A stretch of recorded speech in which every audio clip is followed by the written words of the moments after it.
Video yang lo tonton ini dipersembahkan oleh 1%, sekolah kehidupan terbesar di Indonesia. 1% memiliki berbagai layanan yang sudah membantu ribuan orang mencapai hidup seutuhnya. Buat informasi lebih lanjut, lo bisa cek link yang tercantum pada description box. Akhir kata, selamat menonton. Coba ngaku, siapa di antara kalian yang lagi scroll-scroll YouTube padahal sebetulnya ada hal yang harusnya kalian kerjain tapi malah nonton video? Termasuk video ini nih. Nah, sebelum lo lanjut buat lihat-lihat YouTube 1%, ada nggak sih kerjaan yang harusnya lo kerjain tapi malah lo tunda? Atau lo ngerasa lagi nggak produktif, terus ya udah buat refreshing lo memutuskan buat yaudah deh nonton YouTube aja. Padahal nyatanya nonton YouTube ya nggak membuat lo jadi produktif. Kecuali nontonnya video 1% terus diterapkan. Nah, kalau enggak ya kemungkinan sih nggak jadi produktif juga sih. Nah, di video ini gue akan kenalin lo dengan salah satu trik buat produktif, yaitu dengan cara puasa hiburan. Atau bahasa catchy-nya dopamine detox. Nah, kalau lo penasaran dan tanggung jawab lo udah selesai, pantengin terus video ini ya. Kalau kerjaan lo belum selesai ya kerjain dulu, nanti aja nontonnya, oke?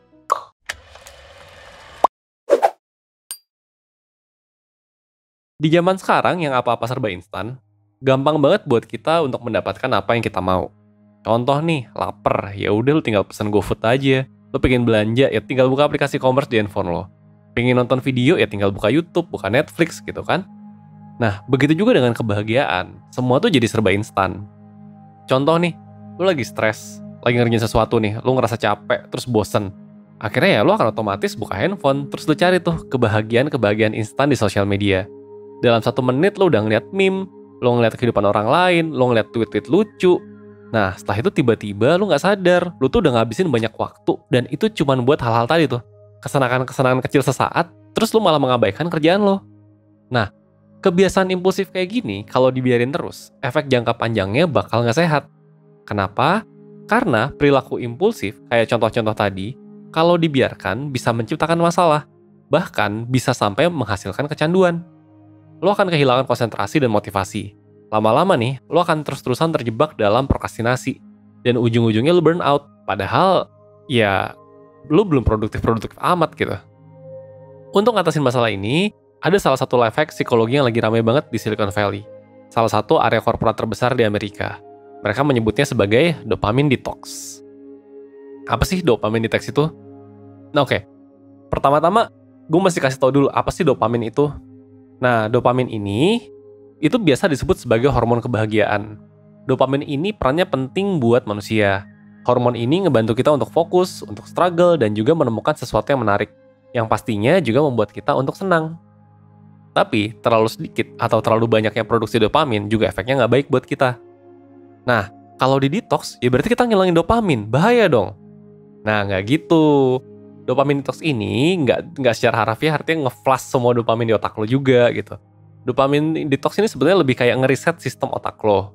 Kasarnya tuh kayak beres-beres gitu loh terhadap pola-pola yang terekam di otak lo. Dopamin detox ini fokusnya bukan untuk ngurangin atau bahkan ngilangin dopamin yang of course nggak bisa kita kontrol juga gitu. Karena itu kan ada di otak, susah banget kan. Tapi lebih ke hal yang bisa kita kontrol, yaitu gimana caranya ngurangin perilaku impulsif. Kayak yang gue contohin tadi. Yang tadi dikit-dikit main gadget nih, kalau lagi bosen atau stres, kita ubah jadi respon yang lain. Oke, gue jelasin dulu dikit ya.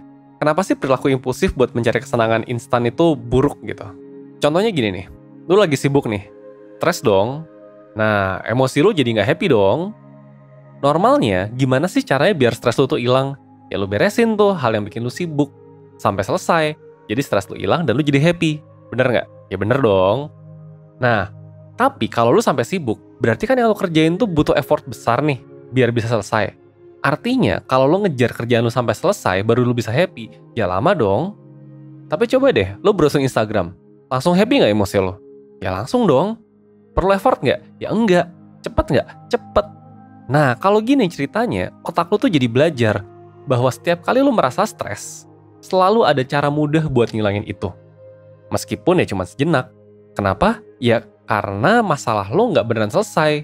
Begitu beres scrolling Instagram, apa coba yang bakal terjadi berikutnya?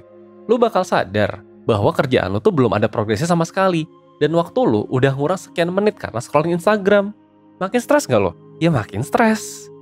Nah, dan otak lu kan udah tahu nih bahwa kalau lu stres, cara paling cepat buat rilis adalah dengan cara mainan handphone aja. Instagram lu udah kelar nih, lu scroll sampai habis nggak ada postingan baru lagi. Lu pindah ke Twitter. Terus aja, terus berulang lagi siklusnya sampai tanpa sadar, lu udah ngabisin waktu berjam-jam cuman buat itu. Dari Instagram ke Twitter, dari Twitter ke YouTube, dari YouTube ke Facebook, dari Facebook ke Reddit, dari Reddit balik ke Instagram. Udah ada postingan baru lagi nih, muter lagi, tiba-tiba udah berjam-jam. Nah, lo kan inget, ketika otak lo belajar bahwa ada cara mudah untuk mendapatkan kebahagiaan, meskipun itu cuma bikin masalah di belakang, ya lo akan cenderung mudah untuk pakai cara itu setiap kali lo merasa stres. Nah, ini adalah bahayanya kalau misalkan lo terbiasa buat mendapatkan kebahagiaan instan. Terus, harusnya gimana sih yang kita lakukan? Nah, dopamine detox adalah tentang bagaimana kita menghindari dulu dorongan-dorongan yang sekiranya bisa bikin kita terjerumus tuh kayak tadi tuh. Selagi menghindari dorongan tersebut, kasih waktu ke diri lo sendiri buat bertanya, apa lo butuh main gadget? Kenapa sih lo stres? Kenapa sih lo bosen? Coba ajak diri lo buat menyelami dulu. Sebetulnya apa sih yang ada di perasaan dan pikiran lo itu? Lo yakini dulu. Nah, kalau lo udah tahu, coba lo pikir-pikir lagi deh. Apa iya nggak ada kegiatan lain yang ngasih kebahagiaan instan buat ngilangin stres lo? Ya pasti ada kan? Nah, nanti kita lanjut ya. Selanjutnya, yang bisa lo lakukan adalah lo bisa ngeprogram ulang respon lo dengan melakukan aktivitas-aktivitas lain yang nggak segitu instannya. Contohnya gini, coba deh lo pikir deh, anak tahun 80-an, itu kalau lagi stres kira-kira ngapain coba? Kan nggak ada gadget gitu kan, nggak ada internet kan, tapi kan mereka juga bahagia-bahagia aja. Jadi pasti ada cara-cara lain untuk lo bisa ngurangin kebosanan dan kesuntukan lo. Contoh gampang nih, lu bisa baca buku, lu bisa olahraga kecil, lu bisa main sudoku, atau apapun deh, pokoknya yang jangan instan-instan banget gitu loh. Aktivitas-aktivitas tersebut juga bisa ngasih lu dopamin, tapi jauh lebih sehat dan lebih produktif dibanding kebahagiaan instan kayak scrolling media sosial. Kenapa? Ya karena tadi, kebahagiaan instan itu emang ngasih bahagia sesaat, tapi dampak buruknya itu ngebiasain lo buat males dan terus-terusan prokrastinasi. Nah, terus apa sih yang bisa ngebantu lo buat ngeprogram ulang respon lo ini? Ya mungkin ini klise sih, tapi jawabannya adalah kemauan lo. Kemauan ini sama kayak otot, semakin kita asah, semakin jadi, dan semakin sehat mekanisme dalam diri lo. Nah, untuk menerapkan hal ini, mungkin ada beberapa dari lo yang dengar gua ngomong gini langsung tahu harus ngapain, tapi ada juga yang enggak. Mungkin ada dari lo yang bertanya-tanya, emang segampang itu ya buat ngelepas kebiasaan ini? Nyatanya emang ada beberapa kasus yang udah kronis dan perlu penanganan lebih dalam. Dan sebetulnya banyak yang belum sadar kalau ini adalah permasalahan mental di dalam diri kita. Jangan lupa untuk ceritain perasaan lo ke orang lain, curhat aja kalau lo butuh social support. Kalau lo ngerasa kayak butuh bimbingan lebih jauh, gue ngerasa lo akan terbantu dengan ahli yang bisa mengarahkan lo. Contohnya nih kayak di kelas online Productivity 101 dari 1%. Di kelas ini lo bisa ngakses video materi dari psikolog dan mentor tentang cara produktif yang baik dan benar. Di situ lo juga bisa mendeteksi kira-kira apa sih hambatannya yang bikin lo nggak produktif gitu.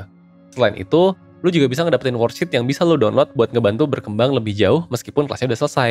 Dan pastinya untuk dapat sertifikat serta promo-promo menarik untuk layanan 1% lainnya.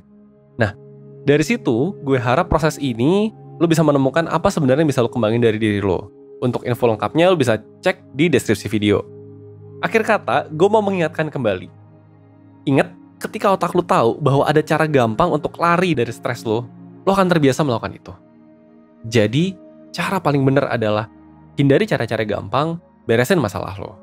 Gue Rizky dari 1%, bye!